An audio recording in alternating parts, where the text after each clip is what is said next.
hindsight, we should have called this evening's production The Further Alliterative Sandgate in People, Prose, Poems and Play. Because whilst researching, we found that a play had indeed been set here. In January 1982, the Hudson Guild Theatre in New York produced a play called Beside the Seaside by Stephen Templey, which takes place in a section of the garden of Undercliff House in Sandgate. For the play, says playwright Stephen Templey, I imagine South Lodge in the Undercliff, as it might have been in the 20s before it was broken up. The play, which takes place on the terrace garden and South Lodge, seemed to be the perfect location. It's a comedy in 2 acts about sexual obsession in the manner of Maud or Lonsdale. There are 5 actors, 3 women and 2 men. I haven't been back to Sandgate for 30 years, but I remember it very fondly.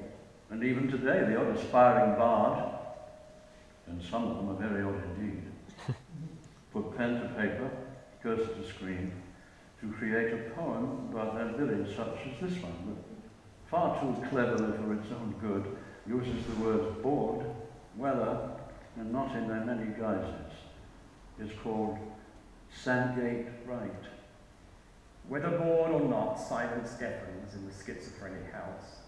Old Orleans by the sea. By the way, have I told you of its past, which is more checkered than drafts, though drafts are abundant today, and more lost than our boys and their dreams?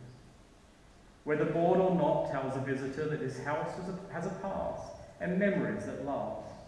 So when the village moved from the soldier's sojourn to a rich retreat in the thrusting downs and stroking sea, the 2 rough lovers of you and me still keep their constant grip. Whether bored or not, from the window of the room made of books and dreams, silhouetted against a spilt ink sky, reflects and starts the day, and the old early risers in the waiting rooms across the busy coast road sit patiently and tip off another. Or this limerick, from the same hand, called Sandgate Right. H.G. Wells liked to get laid, and a fortune from writing he made. He was honest, incisive, and sometimes divisive, but he always called a house a spade.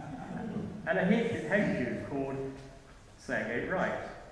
There is the shore, and passion wells for a place that seems to brook good tell.